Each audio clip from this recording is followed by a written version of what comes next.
And at first, I just want to give an introduction. This is probably the most casual introduction Dr. Malone has ever had, but she is a great, outstanding OBGYN. And we trained together at George Washington University. She can certainly give you her background. It's through Harvard, through Columbia University. Hey, Anya, can you come in for a second? I'm like, I don't understand why I can't hear anything. I'm like, what's the hell? I am going to mute everybody. Why don't we do that? Oh, never mind. I found it. Everybody's on mute. All right. Everybody's on mute. So you got to unmute yourself to talk now. Okay. So, and so Sharon and I have known each other a very, very long time. She recently retired from OBGYN. And honestly, I was following her on Instagram. I thought she was maybe going to be a homemaker. She was making these great dishes. I was watching. I was like, oh, that looks delicious. And then suddenly she announced this company that she had started called My Alloy. And it was about hormone replacement therapy. And the American College of Physicians has been giving some lectures for the last few years about this. And I've been sort of following peripherally, but now we've got somebody right here in the center to talk to us about all of these symptoms of menopause. Why are we suffering? Are we suffering needlessly? Weight gain, joint pain, is it arthritis or is it osteoporosis from lack of hormones? You know, what are we doing?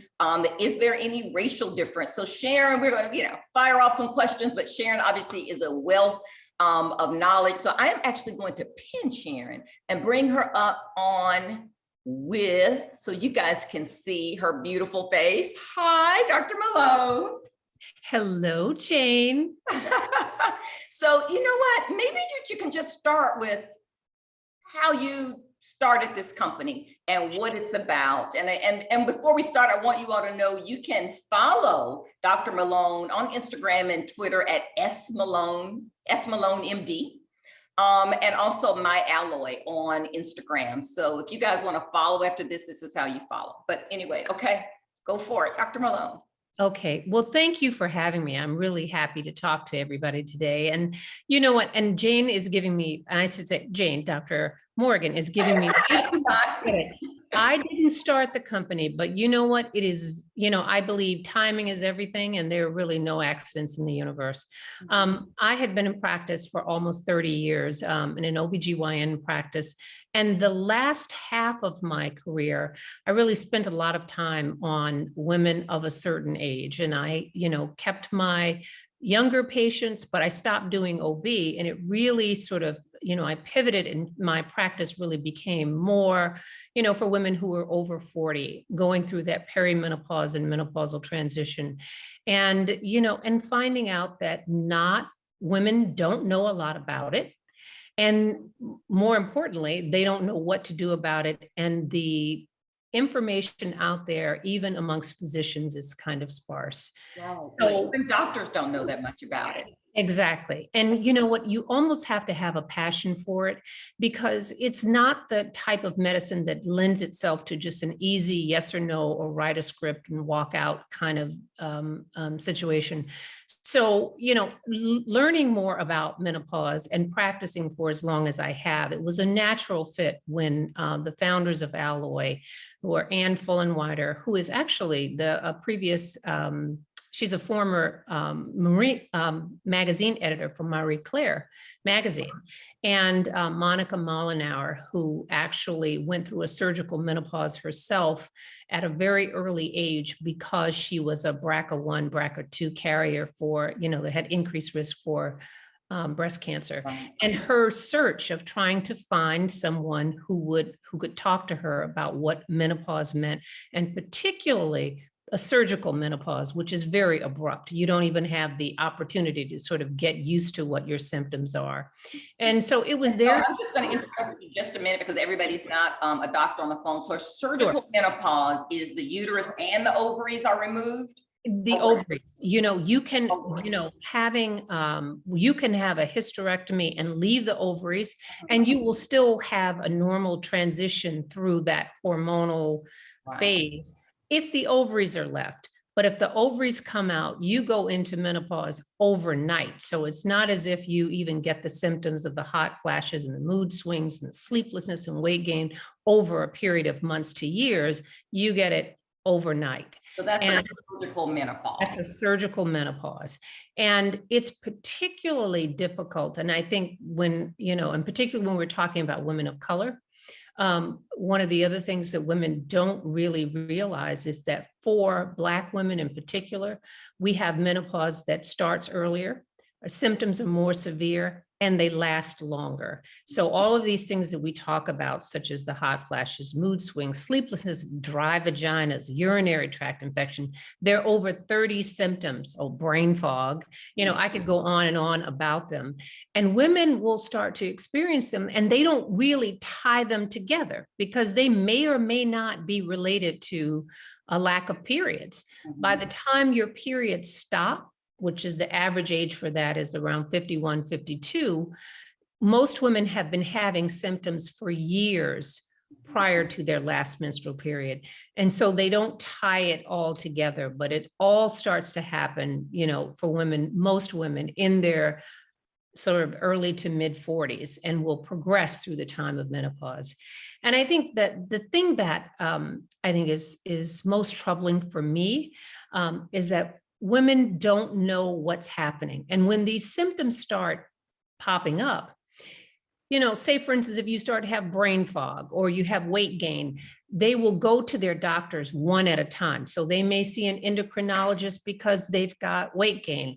They start having palpitations and night sweats, then they may see a cardiologist because they think it's something wrong with their heart.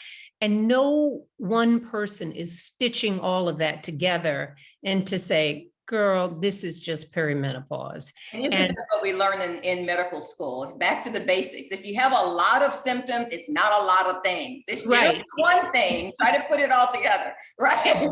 That is exactly right. Exactly. And as is most, the case with most things in medicine, I think that Black women don't get nearly as much attention. We don't know what to ask for, what to advocate for, particularly when it comes to the issues of hormone replacement or estrogen therapy when we're symptomatic. And to me, that is a travesty for women who have the most symptoms are the least likely ones to get a conversation about menopause and to get treatment for those symptoms when they have them. So Sharon, I'm just going to call you Sharon. We're just going to be sure. Yes, buddies. It's hard to call you Dr. Malone and Dr. Morgan. I have to keep thinking about it. So we'll just be Sharon and Jade. Yes. So here is, the concern. All of those trials, clinical trials, right, coming out of the 80s and 90s. I remember when I was a cardiology fellow.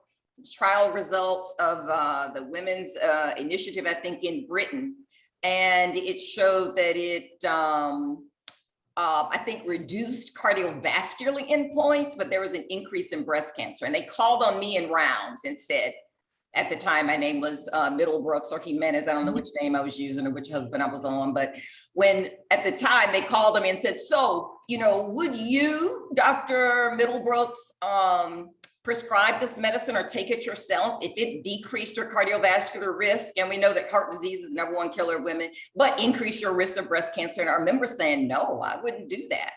Right. And I think you're right. There was like a whole generation of these trials and these results coming out. So let's talk about that, because they were using different types of progesterone, synthetic versus natural, combination with estrogen. And the results were kind of all over the place, and we were lumping them all together into one thing. And then clinical trials just stopped. Right? We became another group that was never enrolled really in clinical trials, and we got no further information. So let's talk about kind of these hormones and what they mean and why we've been avoiding them and why our doctors are even avoiding them. Right. And I think it's worth a minute or two to go into the Women's Health Initiative, which is really all of that data, where that data came from, on the fact that it didn't improve outcomes for cardiovascular disease, but it increased the risk of breast cancer. And if you say increase the risk of breast cancer, women will jump off that ship quicker than you can say, you know, Jack Rabbit. But that study, and this is why it's important, that study was that those reports came out 20 years ago in July. So imagine people are still operating on data from a study that was reported out 20 years ago. And the patients were enrolled in that study almost 30 years ago. And for those of you who aren't familiar with the Women's Health Initiative, and it's sort of every now and then there's an advantage to being old. And I'm old enough to have practiced before the Women's Health Initiative came out. And if you probably remember this, Jane, we were giving hormones to women, I mean, almost recommending that they take it, because just as Jane said, the number one killer of women is not breast cancer, is cardiovascular disease. And for the data on hormones, and we had over 40 years of just sort of observational data that said that women who took hormones had half the risk of heart disease than women who didn't take hormones. So the thought was, well, if you could cut the risk of heart disease in half and only slightly increase the risk of breast cancer, if you do the cost benefit analysis of that, you're going to save more women's lives because of the decrease in risk of heart disease than the slight increase in the risk of breast cancer. And that was what started the whole study about the Women's Health Initiative. And of course they said, well, let's do a study. And this was what started the Women's Health Initiative. It was a randomized, double-blind, controlled study that looked at 27,000 women enrolled all across the country, and they gave them estrogen and progestin or estrogen alone and compared them to the control group to see how they fared. And after the study was supposed to go for 10 years, they stopped it at 5 because they said, oh, there's no benefit. Now, we went into the study thinking that it was going to decrease the risk of heart disease, but there was no improvement in the cardiovascular disease. And that slight risk in breast cancer that we kind of knew was out there was the risk that also stopped the study. Because if you didn't get any benefit, that was the whole reason why we were prescribing it, and you had excess harm, study stopped. Headlines went out, and the headlines went out to everyone in the newspaper before even the principal investigators who were doing the study had a chance to review it. And here's the problem with that study. If I were going to prescribe hormones to someone, and the way we had been prescribing hormones, you'd give it to someone who's got symptoms, right? Why would you give, we weren't giving hormones to women for prevention. We were giving it to you because you had hot flashes and night sweats and all of those things. You gave it to women who were going through the menopausal transition at that point. But that's not how the study was constructed. The study allowed women to enter into the group. You could be anywhere from 49 to 79 to be in the study. So the average age of the women entering the Women's Health Initiative study was 63 years old, which is a full 10, 11 years after the time of the natural menopause. Now, it makes sense, and everybody can understand that if you're going to do a prevention study, if you're trying to prevent heart disease, you can't give a medication 12 years after someone has already developed heart disease. You're sort of closing the barn door after the horse is already out. So that was mistake number one in the study. They enrolled women who were too old and who probably already had established heart disease at the time they entered the study. The second big problem with the study is that they didn't look at different doses of medication. They didn't look at different types of progestin because we have more than one type, but they used a medication that was commonly prescribed at that time, Prempro. the drug company who made Primpro provided the drug. So we had no idea to say whether or not one dose was better than another or one progestin was better than the other. You had one dose of medication, and that was everything in that study. They generalized one dose to all women of all ages. But all of that excess harm really was in women who were much older. When they sort of re-examined the data, and they have several times over, in these 20 years, they found out that when you separated the women who were in the 50 to 59 age group, who were the women who we would normally prescribe hormones to, they didn't see, there is a slight cardiac benefit for those women. And not only that, but the increased risk of breast cancer was nominal. I mean, nominal for women who take. So the take home message from that is that, you know, hormone replacement is not a good idea for someone to take more than 10 years after you've completed menopause, because your prevention benefit goes away. And that slight increase in the risk of breast cancer, if that were the only thing you were looking at in that study, it wouldn't have even been statistically significant. It was just that the benefit got wiped away because you couldn't prove the cardiac benefit. And I hope that makes sense to you, because the timing is important, you know, and now that we've sort of looked at it again, and we've come back and we've looked at different types of progesterone. Oh, and here's another important point. I Definitely forgot. want to talk about the different types and what it is that we should be. Yes. And I'm going to say one thing that did come out of the Women's Health Initiative, though, that I think got completely sort of lost in that interpretation, is that for women, the only women who need to take a progestin or a progesterone type medication in addition to your estrogen, and all of the symptom relief comes from your estrogen. So if you got hot flashes, you got mood swings, all of that, the active ingredient really there is the estrogen. You only have to take a progestin or progesterone type medication if you have a uterus, because it protects the lining of the uterus so you don't end up with cancer of the lining of the uterus. That's its only purpose. So they had women who were in the study who had had hysterectomies. Right. So if you had a hysterectomy and you don't need to take the progestin, and this was a very important point, the women who took estrogen alone, because they had hysterectomies, their risk of breast cancer was lower. It was 30% lower than the women who took the estrogen and progestin together. So it appears that even sort of looking at this data again and looking at it, the different types of progesterone, and many of you may have heard of bioidentical hormones, and all that means is just that the progestin is the same, chemically the same structure as you would make if your ovaries were making it.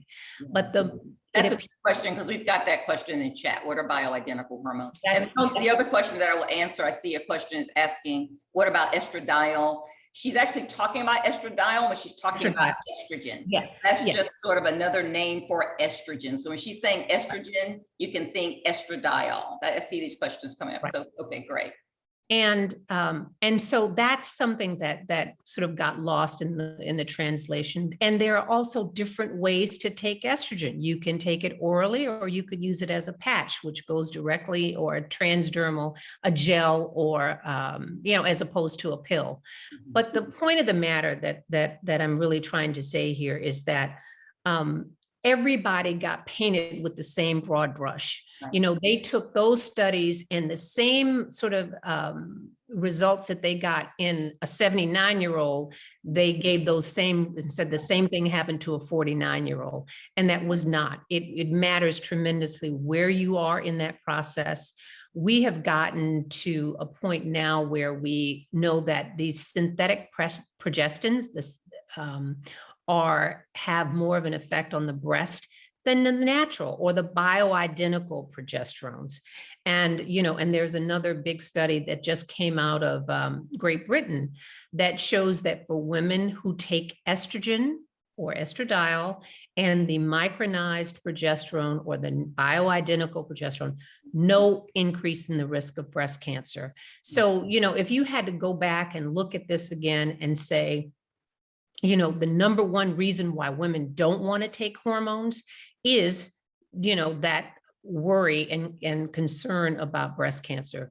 But let's talk about some of the other long-term benefits, and particularly when it comes to women of color. Absolutely. Sharon, I'm going to interrupt you one more time because there's a debate going on in the chat about testosterone, that many people's doctors prescribe them estrogen and progesterone and testosterone.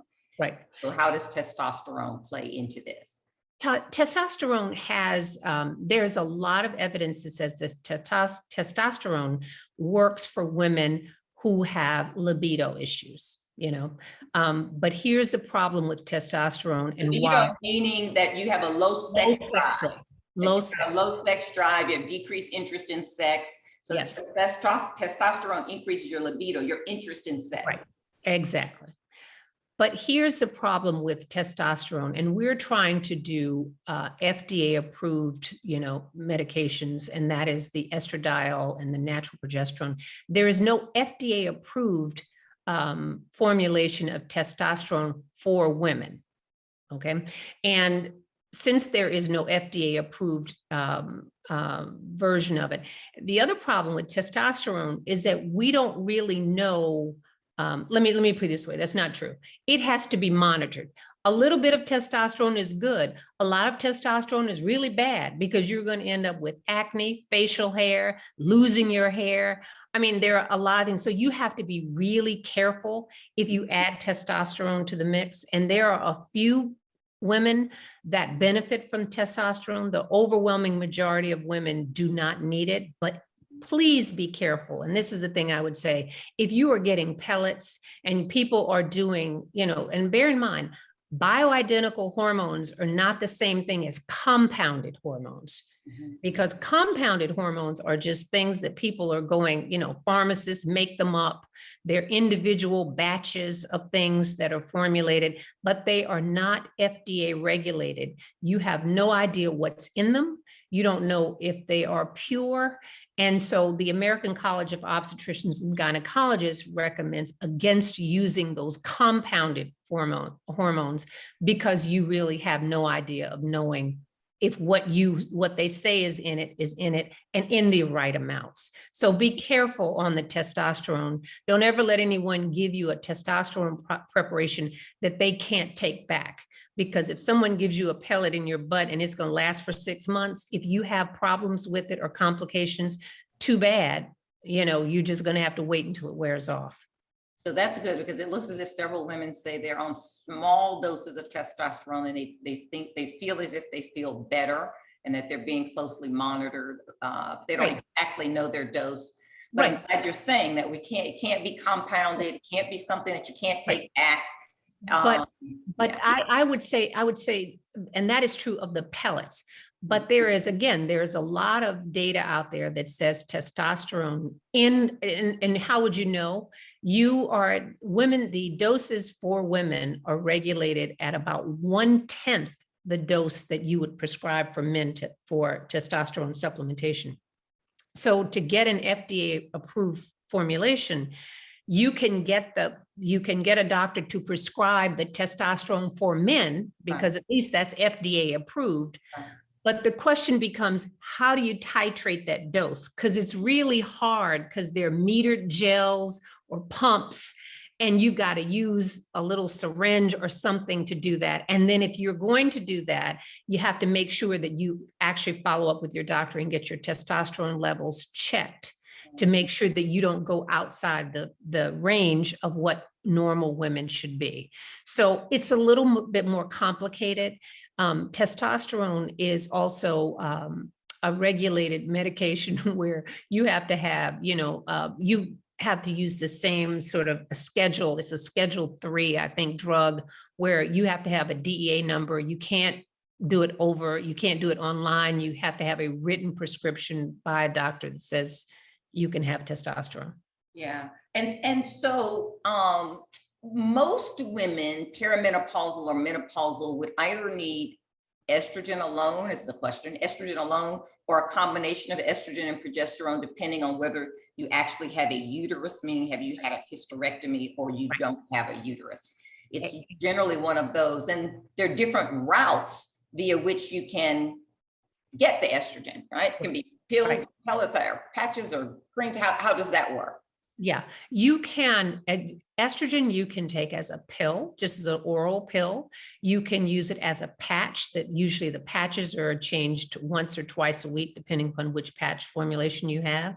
They're gels, and you can just rub into your skin. And these are FDA approved estrogen preparations that women can use. And the only real limiting factor is ease of use, because I think that it's important that we can't let the perfect get in the way of the good, because the patches are great, but some people don't like the patches. There is a convenience factor that it works for some women, it doesn't work for others. Some women prefer to take a pill. So unless there is a particular reason why you should or should not take the pill, it's a matter of cost, convenience, and what you're willing to do and what you can comply with.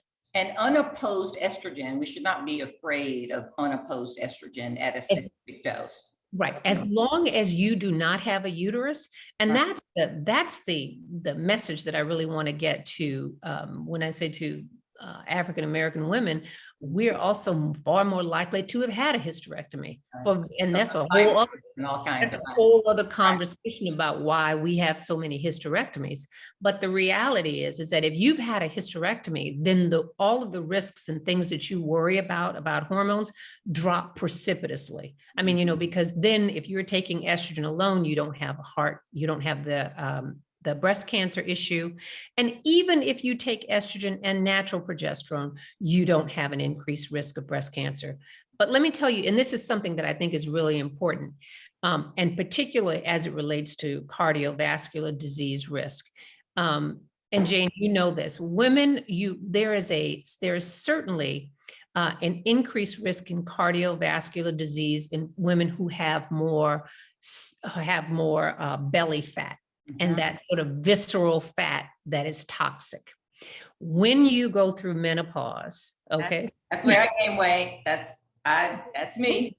But that's the kind of fat that increases your risk of cardiovascular disease. It increases your risk of type 2 diabetes. Right. And so that weight gain that happens with menopause, and we're all going to gain weight a little bit as we get older, but women who don't take hormones tend to predominantly put that weight in their middle, which is an independent risk factor for developing cardiovascular disease. The other risk factor for cardiovascular disease is disrupted sleep. So if you are awake, one more time, cardiovascular disease, she means like heart disease. Heart attacks and strokes. Cardiovascular, she's talking about heart attacks and strokes. Okay. That would be, and if the more belly fat you accumulate, the more sleep disturbance and stress you have, these are also things that increase your risk of having heart attack and stroke. And so it makes some sense from, when you say that women who are most symptomatic are more at risk for developing heart disease because of the fact that this can go on for 4, 5, 10 years of this disrupted sleep. Right. And also an increased risk, that belly fat gives you an increased risk of type 2 diabetes, which all increases your heart disease and risk. Increases your risk of heart disease. And then it also, so there are a lot of reasons why, when we thought that estrogen decreased the risk of cardiovascular disease, that's probably true for those reasons: the disrupted sleep, the increased risk in the type 2 diabetes, and that belly fat and inflammation that goes along with it. So, for women who are most at risk, particularly for cardiovascular disease and developing that belly fat that really is toxic, again, other benefits of taking estrogen after menopause. But honestly, I think that that's where the women in my family gain it. It's around here. Yeah. And most women do, after menopause. And, and you don't get, when you gain weight, you don't get to decide where it goes. Where it goes, and you hope for the best. That's right. But knowing these things and another misconception is that Black women don't get osteoporosis. Yes, we do get I was gonna say osteoporosis. something, that's right, about joint pains Right. and bone pain, and that could be menopause. That really, as I said at the beginning, when you've got a constellation of symptoms, instead of going to 10 doctors, you need to go to one doctor who can pull all 10 of those symptoms together Right. and come Right. up with something. So it may be that you just need hormone replacement therapy. Right. And we haven't even gotten to the issues, because I think that what the strategy ought to be this. If you are symptomatic, and by that, and you are miserable, and you are having all of these symptoms, you can't sleep, stress, palpitations, all of that, why would you not choose something? And again, and we're going to take out of this for the moment, the women, there are some women who cannot take hormones. If you have had breast cancer, you cannot take breast, you cannot. If you've had a blood clot or pulmonary embolus, you cannot take hormones. To the blood clot in your lungs, any kind of blood clot. Any kind of blood clot. And so let's take those women out. And that would be a stroke, that includes strokes. So. And you're looking at healthy women who are symptomatic. Why would you suffer and increase your risk of other long-term heart disease issues too? I mean, it kind of say that again. Why would you suffer? Why would you? And increase your risk of heart disease. Let's say that again. Why would you suffer and increase your risk of heart disease? That's what we want to know. You may have to take this information back to your doctors as well. Yeah, because I think that this is something, particularly as Black women. I mean, the notion of knowing how you feel and what it feels like to feel good and feel normal is lost when you are tired and exhausted and you don't get a good night's sleep and you generally just don't feel well.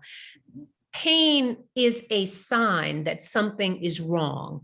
And when you normalize suffering, you don't feel good because you never feel good. It sort of masks all those other things that are signs and warning signs of other things that are more prevalent. So, I think that we have just sort of taken that on the chin and even the notion, the language that we use about menopause, that we just suffer through. Right. And I just don't believe in suffering. I mean, I think that if there are reasons that you can choose feeling better and it improves the overall quality of your health, and we haven't even touched on urinary tract infections, which happen even for women who are completely asymptomatic during menopause, as far as the hot flashes are concerned, things that you may not associate with menopause because they tend to come up later are things like vaginal dryness, urinary tract infections, urinary frequency, urgency. All of those things tend to come much later. Like, you may not have them right away during the menopause, but you may have them when you're 55 or when you're 60. And even if you choose not to do hormone replacement in terms of pills or patches, there is topical estrogen that you can use. There's no reason why women should have painful sex, frequent urinary tract infections. And that sort of vaginal estrogen, either a cream or a pill or a ring that you can just use directly in your vagina, you can use that basically with impunity.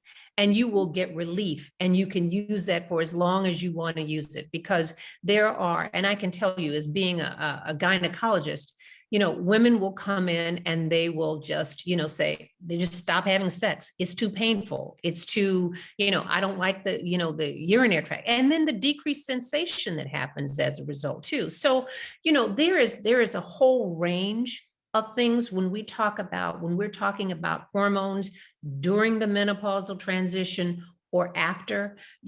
Everything is not for everybody, so it depends on what your symptoms are, what your risk profile is, and because it's going to be a better idea for some women than for others. But don't just rule it out because of something that you heard or your doctor. And doctors are a big source of misinformation, because they're still giving you information from that study from 20 years ago. Remember, it Right. was a 20-year-old study, and we're still talking about the Women's Health Initiative like it happened yesterday. So if your doctor's telling you that kind of stuff, then you need to, you need to say, no, I You need think, to reach out to Dr. Malone. yeah, you need to get some more information. We are out of time so fast. I've got a couple of questions that I Sure. can answer, but I'm gonna let you answer that I saw in the chat. One is, if you start hormone replacement therapy, can you take it forever? How long can you take it? And the other one is, do you have to have an OBGYN prescribe it, or could you go to your family practitioner, or should you not do that because they don't really know as much as the OBGYN, so don't risk it? So those are kind of the two questions. Okay, well, let me just say, there are a couple of things here. Only about 20% of OBGYNs feel comfortable prescribing hormones, because so much of what we do in OBGYN is obstetrics related. We're delivering babies and doing stuff. And when women get to be a certain age, you're like, oh, nobody's got time to talk to you about that kind of stuff. So one is, if you can find a doctor who is a certified national menopause practitioner, and that is a certification that comes from the North American Menopause Society. But no, there was a certification. There's a certification. Wow. They're hard to find though, because they may not be everywhere. Right. The company that I work for and that I'm the chief medical officer for is Alloy Women's Health. It allows you to have a workaround. We have information on our website about menopause. You can take a 3-minute questionnaire to find out whether or not you could be a candidate for hormone replacement therapy. And you can. Alloy is the name of her company. So Alloy Women's Health. Get the prescriptions through her company. She's telling you how you can go on the website and have a telemedicine consult. And you can get the medication mailed directly to you. So, and we do hormones, we do vaginal estrogen, and we also do paroxetine, which is a low-dose antidepressant that works for some women who have hot flashes who can't take hormones. But so that's a way to do it. But, finding to be a certified menopause practitioner, you don't have to be an OBGYN. It's just that if I tell you that 20% of OBGYNs know how to treat menopause, well, probably only about 2% of internal medicine or family practitioners So know. that's your answer. Don't go to a family practitioner. You've got to seek a gynecologist with this certification. Right, but I won't say that, Riley, because there are family practitioners who do treat menopause, but just make sure that there's a person who has an interest in treating menopause, and they don't necessarily have to be certified, but chances are, if you're seeing a doctor, and this is ageism in reverse. If your doctor is 35, she or he does not know how to treat menopause. I can tell you that. We all get a little bit more interested in menopause. The older I get, the more interesting it became as a topic. Well, I tell you, we have also comments about, we don't want this to end. We'd like for there to be a part 2. So I might have you back, Sharon. You know what? You can have me back anytime. And I think but do follow us. Go to myalloy.com. We have a lot of content. Put it on here, My Alloy. Okay. Yeah, we have a lot of content and just educational stuff, just so you can know what the symptoms are what the symptoms are of menopause, what the treatment options are. And I think that menopause in particular is a really good area of women's health to be dealt with this way, because it doesn't, it's basically information and deciding. And we trust that women, if you give women information, they can make decisions for themselves. I mean, that's the whole point. If I can tell you what the risks and benefits are, and you think that this is something that you would benefit you, we as physicians are there to provide guardrails. We don't want to give it to anyone for whom it is unsafe. Right. But once we've determined, and that's my job, to develop the protocols to just say who can't have it or who shouldn't have it. Right, because everybody can't have it. She gave some exceptions already, but there's a screening process when you go onto My Alloy. So this whole telemedicine, so you will be screened and triaged. And And that's the thing about it. And then once you decide, you can get the medication, it's mailed directly to you. And, none of what we give is irreversible. So you're either going to feel results pretty quickly on, or, and you'll know. Right. You know when you're feeling better. It doesn't take a year to figure that out. It takes a month to figure out whether you're feeling better. Well, I love it. We got to as many questions as we could. You guys, I put myalloy.com in the chat. S. Malone, MD. You can follow her on Instagram and Twitter. I'm at Dr. Jane Morgan, Instagram, Twitter, YouTube, LinkedIn. You can find me all over the place. And maybe Sharon and I'll come back to do a part 2. Send me your questions. I like that there's a lot of interest, and we need to be able to advocate better for ourselves. As Sharon said, maybe only 20% even of OBGYNs understand this. So you've got to be able to advocate for yourself, know what to ask for, and know when to move and get a second opinion about something. Because this information, I quoted Sharon, she says, not only has there been a whole generation of women who've grown up thinking hormones are bad, there's also been a whole generation of doctors. So you know how to find the information and advocate for yourselves. And this is one of the reasons we're doing this today. So okay. I love it. Thank you for coming, Sharon. Thank you guys, everybody, for coming. Please follow Sharon. Find out about My Alloy. Let's all feel better. Let's not suffer needlessly. No suffering. No suffering. All right. Goodbye. Thanks, Sharon.